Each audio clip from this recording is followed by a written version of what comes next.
Hello students, आज के session में आपका स्वागत है। आज के सेशन में हम देखेंगे कंप्लीट डोमिनेंस, इनकम्प्लीट डोमिनेंस, को डोमिनेंस और भी बहुत से ऐसे छोटे छोटे टर्म्स हैं जो आपके मेंडलिज्म से रिलेटेड हैं। प्रीवियस की क्लास में हमने देखा था कि मेंडल के क्या कितने लॉज थे, किस तरीके से वो एनवायरनमेंट पे, ऑर्गेनिजम्स पे अपना इफ़ेक्ट देते थे या उनके नियम किस तरीके से फॉलो होते थे। और आज की क्लास में हम देखेंगे कंप्लीट डोमिनेंस। तो चलिए आज की क्लास को हम स्टार्ट करते हैं। ये क्या चीज़ें होती हैं complete dominance? Complete dominance is the complete dominance in genetics is when one allele is completely dominates take control of the other.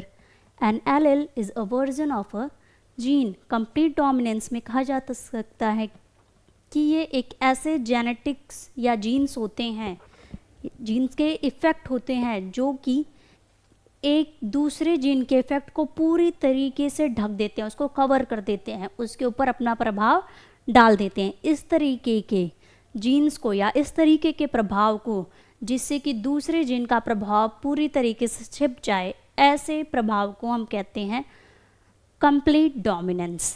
Complete dominance is a form of dominance in the heterozygous condition where in the allele that is regarded as dominant completely mask the effect of the allele that is recessive. यहाँ पे ये कहा जा रहा है कि complete dominance एक तरीके के फॉर्म होते हैं एलिल्स के या जीन्स के। किस कंडीशन में? हेट्रोजाइगस कंडीशन में। अगर होमोजाइगस कंडीशन है, अगर फ्लावर के कलर को लेके चलें तो ये कम्प्लीटली डोमिनेंट है, इसके पास जो दोनों एलिल्स प्रेजेंट हैं वो एक ही हैं, होमोजाइगस कंडीशन में है। लेकिन कंप्लीट डोमिनेंस को तब हम कह सकते हैं जब उसके पास जीन्स दोनों प्रेजेंट हो, दो तरीके के जीन्स प्रेजेंट हो, एक डोमिनेंट एक रिसेसिव। अगर डोमिनेंट एक एलिल है जो कि रिसेसिव एक एलिल को पूरी तरीके से कवर कर ले रहा है उसको, तो उस तरीके के डोमिनेंस को हम कंप्लीट डोमिनेंस कहेंगे। ये हमेशा हेट्रोजाइगस कंडीशन में देखने को मिलेगा। ये पूरी तरीके से मास्क कर देते हैं एलिल दैट इज रिसेसिव। उसके पास एलिल्स तो दोनों की प्रेजेंट है, डोमिनेंट एंड रिसेसिव की, लेकिन जो डोमिनेंट कैरेक्टर पूरी तरीके से कंप्लीटली वो उसको कवर अप कर ले रहा है रिसेसिव कैरेक्टर को, तो ऐसे डोमिनेंस को हम कंप्लीट डोमिनेंस कहेंगे। एज एग्जांपल क्या है उसे देखते हैं कि अगर किसी इंडिविजुअल में carrying two allele that are both dominant, ये है होमोजाइगस कंडीशन, इसमें दोनों एलिल हैं डोमिनेंट हैं, दे ऐसे ट्रेट को the trait that they represent will be expressed, और ऐसे ट्रेट में वही ट्रेट फिर से हमको इंडिविजुअल में देखने को मिले जो डोमिनेंट होगा। लेकिन अगर हम ऐसे इंडिविजुअल की बात करें जिसके पास दोनों एलिल्स प्रेजेंट हो, एक जिसमें एक डोमिनेंट है एक रिसेसिव है, उसका एग्जाम्पल ये है। अब क्या कर रहा है कि जो डोमिनेंट कैरेक्टर है वही कैरेक्टर सिर्फ एक्सप्रेस हो रहा है और जो रिसेसिव कैरेक्टर है वो सप्रेस्ड हो जा रहा है, मतलब छिप जा रहा है पूरी तरीके से। उसका हम फिनोटिपिकली उसे देख ही नहीं सकते हैं कि इसमें ये एलिल भी प्रेजेंट है। तो इस तरीके के डोमिनेंस को हम कंप्लीट डोमिनेंस कहते हैं। ये हमेशा हेट्रोजाइगस कंडीशन में होगा, will have the same phenotype as of the dominant homozygote. The condition is called complete dominance, और इस तरीके की कंडीशन को हम कंप्लीट डोमिनेंस कहेंगे जिसमें कि जो हेट्रोजाइगोट है अगर उनका फिर से क्रॉसओवर कराया जाए तो उसमें जो डोमिनेंट कैरेक्टर होगा वो अपने आप को ही दिखाएगा, बाकी रिसेसिव उसमें एकदम ही सुप्रेस्ड रहेगा, कुछ भी नहीं दिखेगा। तो ऐसे टर्म को हम कंप्लीट डोमिनेंस कहेंगे। यहाँ एग्जाम्पल के थ्रू देखते हैं कि for instance for an individual carrying two allele that are both dominant, जिसे हम कैपिटल आर से रिप्रेजेंट कर रहे हैं, जो कि रेड कलर को रिप्रेजेंट कर रहा है, अगर उसका क्रॉस ओवर रिसेसिव कैरेक्टर इसी के जो कि वाइट है, जिसे हम स्मॉल आर से रिप्रेजेंट करते हैं, जब इनमें क्रॉस ओवर कराया जाता है तो जो डोमिनेंट कैरेक्टर है जो कि रेड कलर है वही उसके F1 जनरेशन में देखने को हमें मिलेगा। लेकिन उसके जीन्स क्या हैं यहाँ पे हेट्रोजाइगस कंडीशन में। अब ये है जो ये कंप्लीटली रेड फ्लावर है, ये completely recessive white coloured flower है। जब इन सब का आपस में क्रॉसओवर कराया जाता है, जो फिनोटाइप देखने को हमें मिलता है वो अपने डोमिनेंट पेरेंट जैसा ही देखने को मिलेगा। लेकिन इसके पास ये कंडीशन है कि उसके पास एलिल्स दोनों के ही प्रेजेंट हैं। तो इस तरीके के डोमिनेंस को हम कंप्लीट डोमिनेंस कहेंगे। अब बात करते हैं इनकम्प्लीट डोमिनेंस की, वो क्या होता है।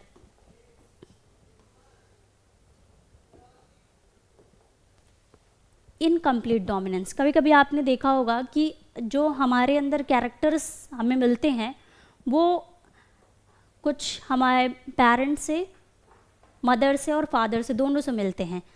लेकिन कभी कभी ऐसा होता है कि अगर हम फिनोटिपिकली बात करें तो अक्सर ये देखने को सुनने को मिलता है कि आप एक पेरेंट से ज़्यादा मेल खाते हैं फिनोटिपिकली, या आप शारीरिक रूप से दिखने में उनके जैसे हो सकते हैं या आपके लक्षण उनके जैसे हों।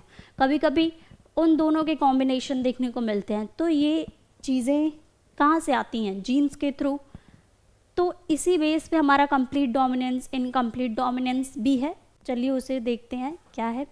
The law of dominance states that the character that is seen in F1 hybrid is the dominant one and the one that is hidden is recessive. In some cases, a gene may be completely dominant or completely recessive. This concept is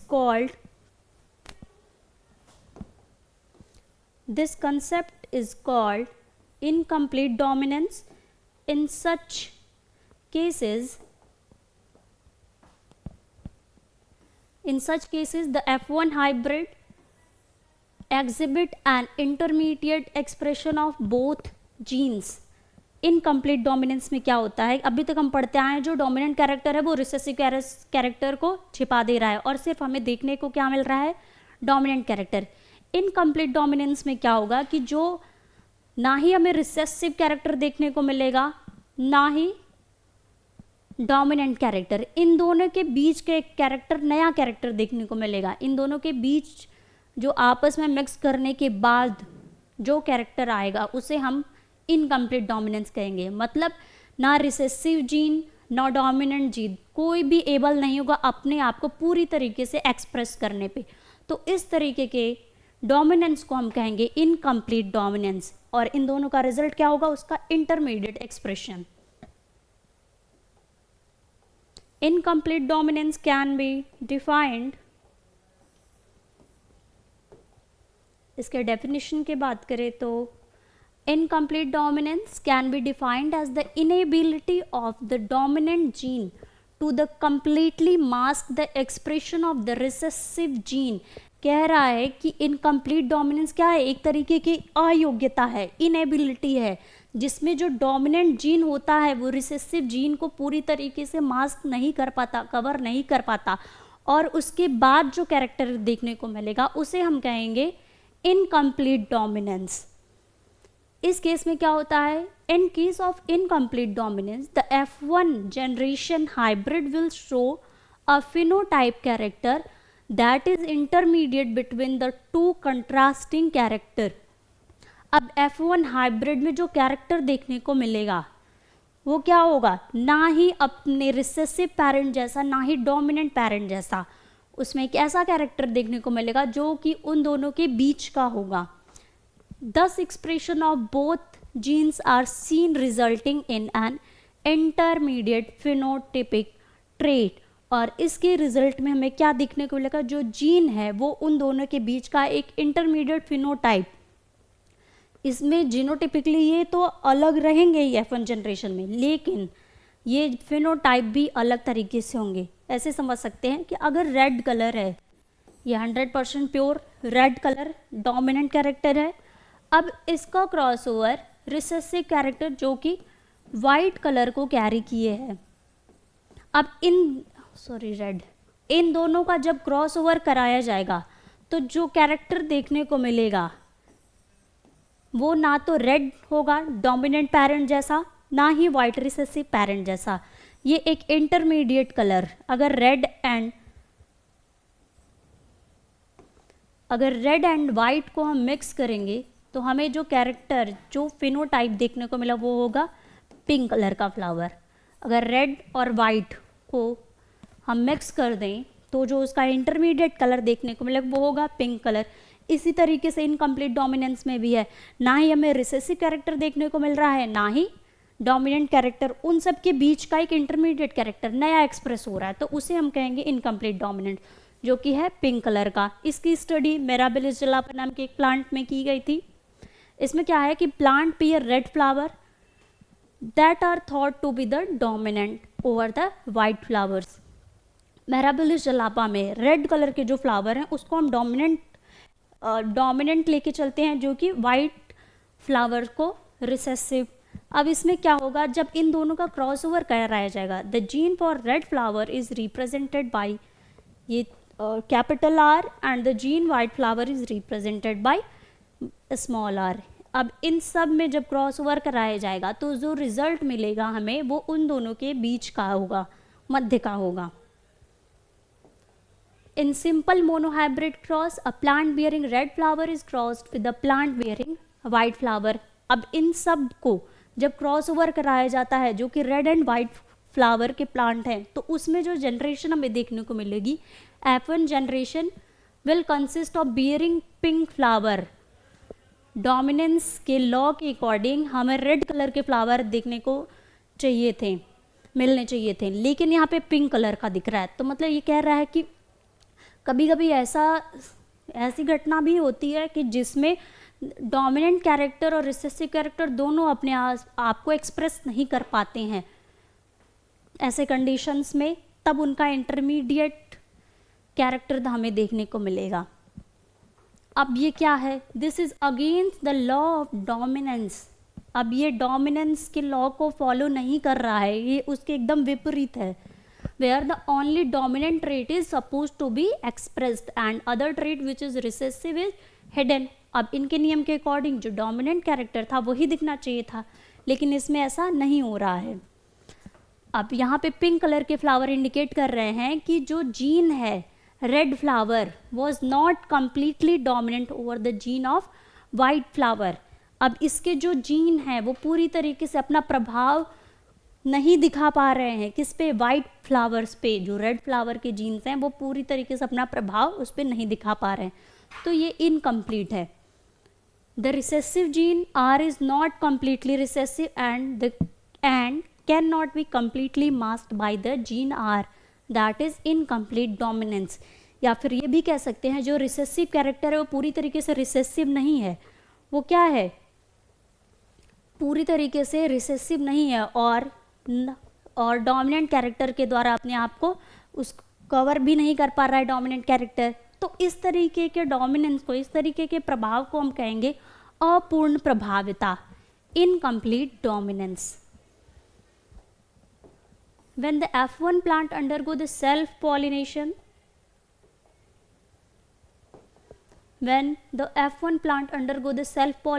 the F2 generation will comprise of 3 type of plant। अब इसको example के through समझते हैं कि ये completely red flower, इसको crossover completely recessive white colour के flower से कराया जाता है। ये मिराबिलिस जलापा का हमारा एग्जाम्पल है। इसके जो गैमेट्स बन रहे हैं वो कैपिटल आर और यहाँ पे रिसेसिव के स्मॉल आर। ये F1 जनरेशन में हमें पिंक फ्लावर देखने को मिला। अब इसका जो जीनोटाइप रेशियो होगा वो भी 3 तरीके का होगा। जो डोमिनेंस का नियम था उसके अकॉर्डिंग ये 3 तरीके के थे, 3 तरीके के फूल एक जैसे थे और एक अलग। ये था इसका phenotype ratio, law of dominance का।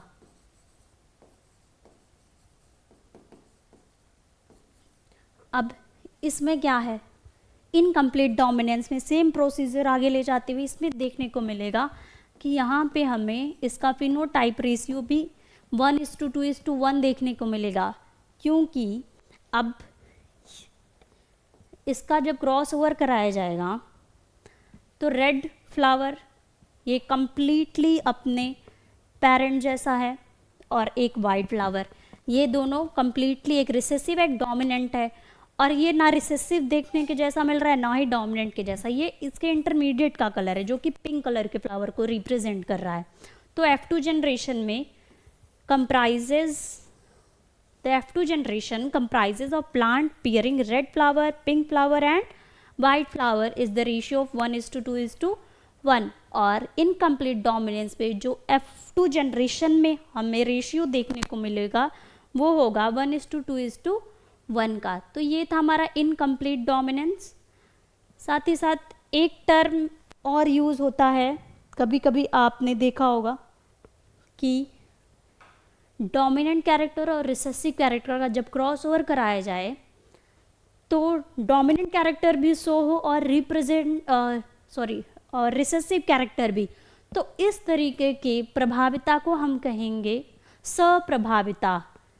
इन English it is called codominance. यहाँ पे को का क्या होता है, मतलब साथ साथ प्रभावी हो रहे हैं, हमारे अप्रभावी लक्षण भी और प्रभावी लक्षण भी दोनों का एक साथ F1 जनरेशन में दिखना ये दिखाता है कि ना रिसेसिव कैरेक्टर अपने रिसेसिव कैरेक्टर पूरी तरीके से रिसेसिव नहीं है और ना ही डोमिनेंट कैरेक्टर पूरी तरीके से डोमिनेंट है। ये दोनों साथ साथ F1 जनरेशन में देखने को मिल रहे हैं। इस तरीके के एग्जाम्पल आपको देखने को मिल जाएंगे बहुत सारे फ्लावर्स में, एनिमल्स में। आपने देखा होगा कि गाय है, बकरी है, कुत्ते हैं, कभी कभी आप ऐसे जानवरों को देखते होंगे मतलब इन्हीं सब में कि जिसके पास आप देखेंगे कि जो गाय है उसके पास वाइट और ब्लैक दोनों तरीके के पैचेस उसकी स्किन पे प्रेजेंट होंगे। कुत्ते में भी ऐसा देखने को मिलेगा, कुत्ते ब्लैक वाइट आपको देखने को मिल जाएंगे, जो कि इसमें दिखा रहा है कि एक कैरेक्टर दूसरे कैरेक्टर के साथ उसके आने वाली जनरेशन में रिप्रेजेंट हो रहा है। इस तरीके के डोमिनेंस को हम कहेंगे कोडोमिनेंस, सप्रभाविता। इसमें रिसेसिव कैरेक्टर और डोमिनेंट कैरेक्टर दोनों हमें देखने को मिलेंगे। इस टर्म को हम कहेंगे कोडोमिनेंस।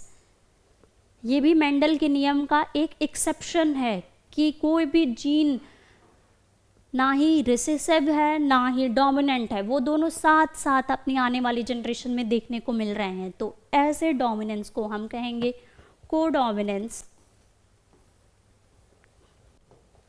अब आता है एक पेनिट्रेशन एंड एक्सप्रेसिविटी। पेनिट्रेंस क्या होता है? अब इन सब की स्टडी पॉपुलेशन में की जाती है, ये पर्टिकुलर इंडिविजुअल में हमें देखने को नहीं मिलेगा। एलिल सबके पास उसके प्रेजेंट होंगे, उसके जीन उस कैरेक्टर के सबके पास होंगे, लेकिन किस तरीके से वो कितने पॉपुलेशन में देखने को मिल रहा है या किस तरीके का प्रभाव वो जीन पर्टिकुलर इंडिविजुअल पे डाल रहा है किसी पॉपुलेशन में, तो उस टर्म में हम पेनिट्रेंस एंड एक्सप्रेसिविटी के टर्म को यूज करते हैं। चलिए इसको देखते हैं क्या है। अ genotype produces a phenotype normally in a population if a particular dominant allele is present in all individuals. The trait will be expressed in all of them. In some of them who possess the dominant allele may not be expressed it or trait is not seen. कह रहा कि पेनिट्रेंस क्या होता है या expressivity क्या होती है। ये एक तरीके के जीनोटाइप होते हैं जो कि क्या प्रोड्यूस करते हैं, फिनोटाइप, मतलब उसके पास जीन्स दो अलग अलग कैरेक्टर्स के प्रेजेंट हैं और वो आपको सामने से किस तरीके से देखने को मिल पा रहा है उस चीज़ को लेके है। कि किसी भी इसकी स्टडी हमेशा पॉपुलेशन में की जाएगी, किसी भी एक नॉर्मल पॉपुलेशन में देखेंगे जो डोमिनेंट एलील है वो सब सारे इंडिविजुअल्स में आपको देखने को मिलेगा, मतलब प्रभावी लक्षण। अब क्या कह रहा है कि ये ही ट्रेट किस तरीके से एक्सप्रेस हो रहे हैं किसी और इंडिविजुअल में, In some of them who possess the dominant allele may not express it or trait is not seen. कभी कभी क्या होगा, जो डोमिनेंट कैरेक्टर होगा वो उस इंडिविजुअल में नहीं देखने को मिलेगा, उस पॉपुलेशन में. मतलब ऐसे कह सकते हैं अगर 100% पॉपुलेशन है तो उसमें 95% पॉपुलेशन जो है वो डोमिनेंट एलिल को लेके चलेगी, लेकिन उसमें कुछ ऐसे भी 5% इंडिविजुअल उस पॉपुलेशन में होंगे जिसके पास एलिल प्रेजेंट होगा लेकिन वो अपने आप को रिप्रेजेंट नहीं कर पाएगा. तो इस तरीके के टर्म को हम कहेंगे पेनिट्रेंस एंड एक्सप्रेसिविटी. अब इसका एग्जाम्पल पेनिट्रेंस का क्या है, the gene of Huntington's disease. अब इसमें क्या होता है, late assume that all members of a population have the dominant allele for the Huntington's disease. अब इस डिजीज की जो स्टडी है पॉपुलेशन में की जाती है. अब कह रहा है कि आप एज्यूम कर सकते हैं कि अगर कोई इस डिजीज से पीड़ित है तो जो डोमिनेंट एलील है वो लगभग ऑल मेंबर्स, उस पॉपुलेशन के जितने भी मेंबर्स हैं उन सब में देखने को मिलेगी, लेकिन सिर्फ 95% of the population actually express it. लेकिन 95% लोग ही ऐसे होंगे जो एक्चुअल में इस डिजीज के जीन को एक्सप्रेस करेंगे, और affected and 5% do not express any symptoms of the disease. The penetrance of the allele is 95%. यहाँ पे कहा जा रहा है कि जो 5% होंगे उसमें किसी भी तरीके के जीन के सिम्टम्स नहीं देखने को मिलेंगे. तो इसी को हम पेनिट्रेंस कहते हैं. किसी पॉपुलेशन में किसी डिजीज का कितने प्रतिशत लोगों के ऊपर प्रभाव है, इस प्रभाव को हम कहते हैं पेनिट्रेंस. अब पेनिट्रेंस को सिंपल टर्म में कह सकते हैं, penetrance can be defined as the probability of the gene or a trait being expressed.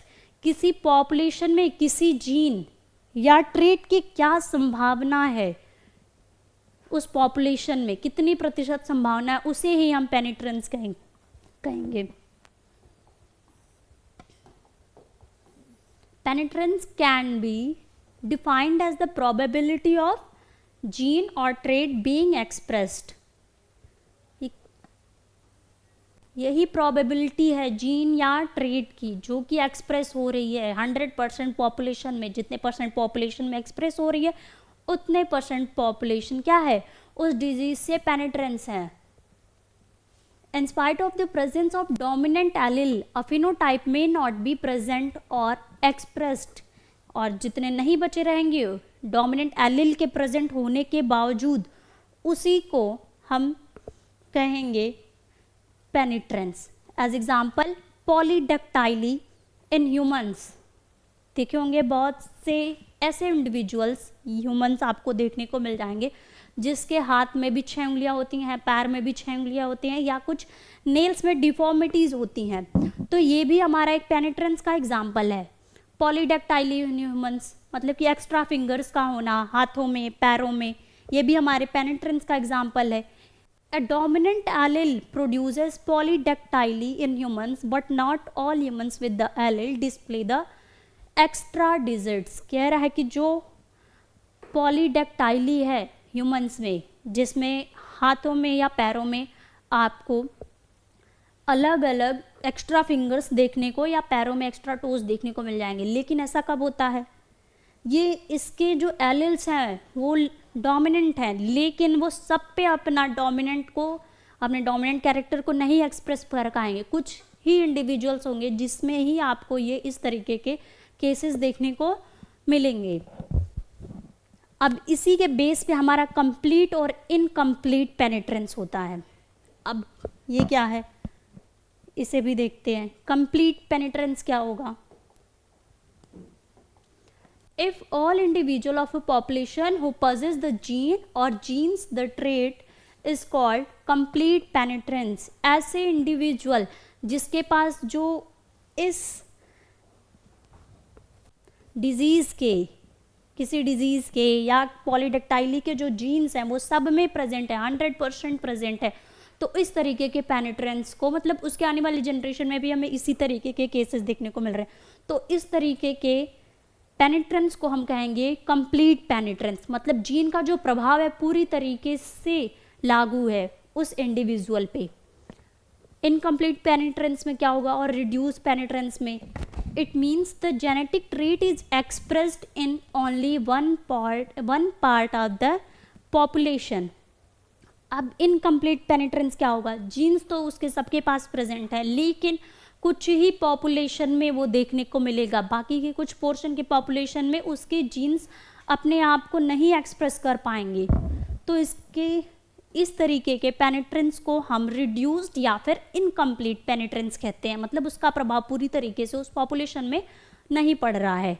अब ये वेरिएशन क्यों देखने को मिलता है, हमारी बॉडी टाइप किस तरीके की है, हम उसके प्रति किस तरीके से हमारा इन्वायरमेंट क्या है, इन सब का इफेक्ट इन सब चीज़ों में पड़ता है। The variation in penetrance may be due to the combination of genetic, environmental and lifestyle factor, may of which are unknown. Some disease may express in only a certain age group.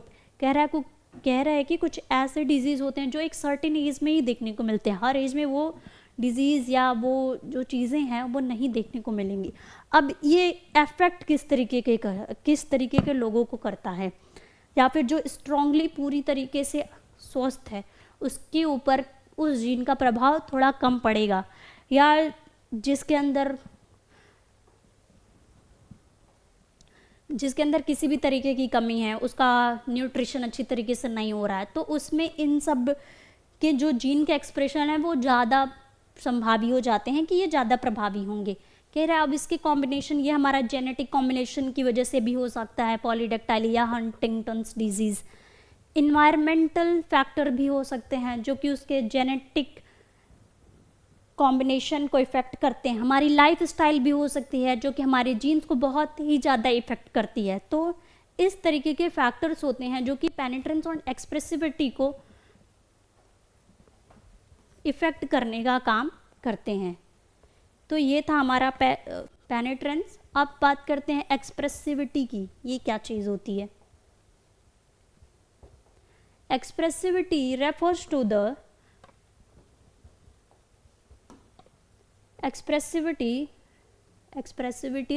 to the variation in a phenotypic expression when allele is penetrant or expressed। कह रहा है कि expressivity उस variation को दिखाती है जो कि पेनिट्रेशन के माध्यम से उस पॉपुलेशन में, मतलब जीन्स उस पूरे पॉपुलेशन में प्रेजेंट है लेकिन कितने % पॉपुलेशन को वो इफेक्ट कर रहा है उसी को हम एक्सप्रेसिविटी कहते हैं। अब पॉलीडेक्टाइली के एग्जाम्पल में क्या है कि किसी में आपने देखा होगा कि एन एक्स्ट्रा डिजिट में अकर 1 और मोर अपेंडिजेस। कभी कभी हाथों या पैरों में आपको 5 की बजाय 6 उंगलियां देखने को मिल जाएंगी। कभी कभी ऐसा होता है कि सिर्फ एक ही हाथ में देखने को मिलेगा। कुछ लोगों में इस तरीके के जीन सेम है लेकिन इफेक्ट किस तरीके से कर रहा है, उसके वेरिएशंस कैसे हो सकते हैं, वो यहाँ पे दिखा रहा है कि किसी में दोनों हाथों में आपको 6 उंगलियां देखने को मिल जाएंगी। कोई ऐसा होता है कि सिर्फ एक में देखने को मिलेगा। कोई ऐसे इंडिविजुअल्स भी, ह्यूमंस भी होते हैं जिसके हाथों में भी 6 और पैरों में भी 6 उंगलियां आपको देखने को मिल जाएंगी। तो मतलब उस जीन का वेरिएशन हो रहा है, किस तरीके से वो पर्टिकुलर अलग अलग इंडिविजुअल में अलग अलग तरीके से वही जीन अपना इफेक्ट डाल रहा है। तो इस तरीके के चीज़ों को हम एक्सप्रेसिविटी में लेके चलते हैं। Only 1 finger is present, only 1 in hand. Some have an extra digit in both hand. In some people extra digit are seen in the legs. Here the alleles show the variation in expression. जो gene का variation है वो किस तरीके से अलग अलग लोगों में अलग अलग तरीके को देखने को मिल रहा है, वही चीज़ कह रहा है, उसी को हम कहते हैं एक्सप्रेसिविटी। उस जीन का प्रभाव पर्टिकुलर अलग अलग इंडिविजुअल में अलग अलग तरीके से हो रहा है। किसी में ये कम प्रभावी है तो उसके सिर्फ एक ही हाथ में एक एक्स्ट्रा उंगली देखने को मिले, किसी पे ज़्यादा प्रभावित तो उसके दोनों हाथों में देखने को मिलेगा या दोनों पैरों में देखने को मिलेगा। तो इंडिविजुअल पे जीन का इफेक्ट किस तरीके का है उसे ही हम एक्सप्रेसिविटी कहते हैं। अब इसमें भी वेरिएशन होते हैं. Variation in expressivity refers to the range or sign and symptoms that can occur in different people with the same genetic condition. अब इनका जो जेनेटिक कंडीशन है वो सेम है, लेकिन उस जीन का एक्सप्रेशन जो है अलग अलग इंडिविजुअल में अलग अलग होता है.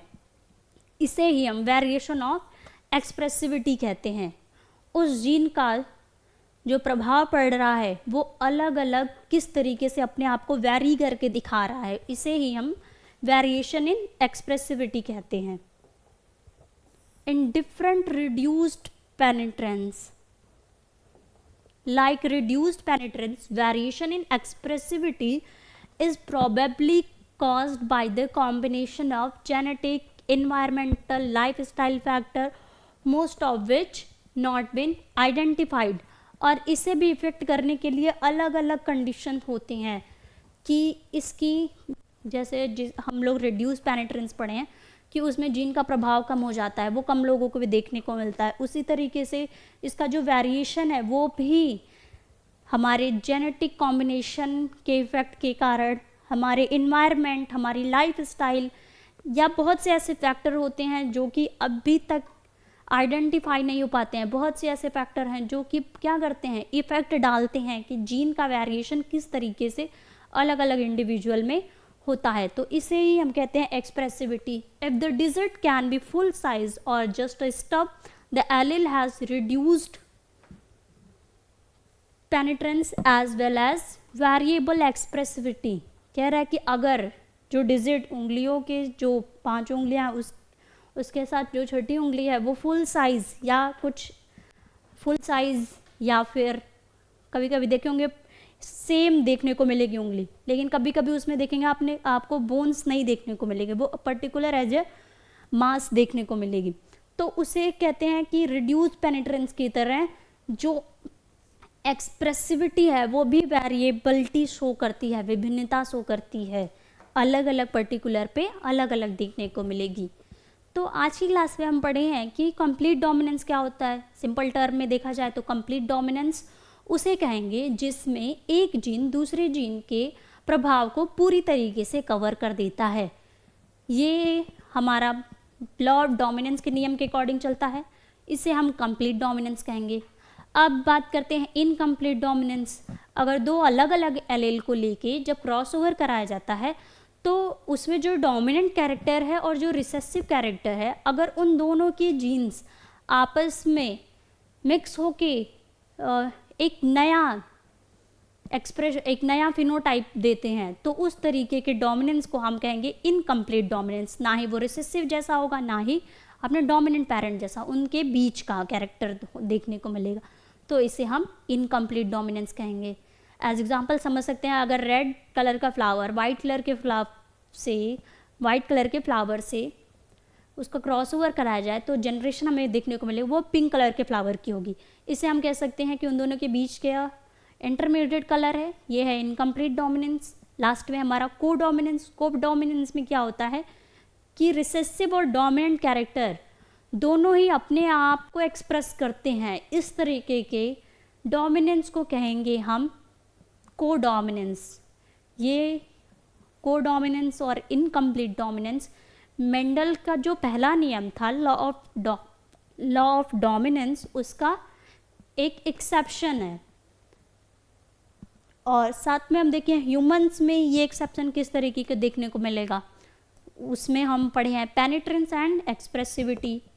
पेनिट्रेंस क्या होता है कि वो जो जीन है कि अगर किसी पर्टिकुलर जीन को लेके चल रहे हैं जिसमें कोई डिजीज़ हो या कुछ ऐसी चीज़ें जो कि नॉर्मल ह्यूमन से अलग देखने को मिलती हैं, तो वो है कि उस जीन का प्रभाव उस पॉपुलेशन में कितने प्रतिशत लोगों में देखने को मिल रहा है. अब वो जीन प्रेजेंट है, यहाँ तक तो बात हो गई पेनिट्रेंस की, उस जीन का प्रेजेंट होना. अब वही जीन किस तरीके से लोगों के ऊपर इफेक्ट कर रहा है, किस टाइप से, तो उसे हम एक्सप्रेसिविटी कहते हैं. जीन का प्रभाव किस तरीके से अपने आप को देखने को फिनोटाइप रूप से मिल रहा है, तो उसे हम एक्सप्रेसिविटी कहते हैं. तो ये थी हमारी आज की क्लास. इसमें हम complete dominance, incomplete dominance, penetrance and expressivity को पढ़े हैं. नेक्स्ट क्लास में हम sex determination system, environmental sex determination system, इन सब चीज़ों को लेके आएंगे। तब तक के लिए वीडियो को ज़रूर देखिए और ज़रूर बताइए कि आपको क्लास कैसी लगी। Thank you so much.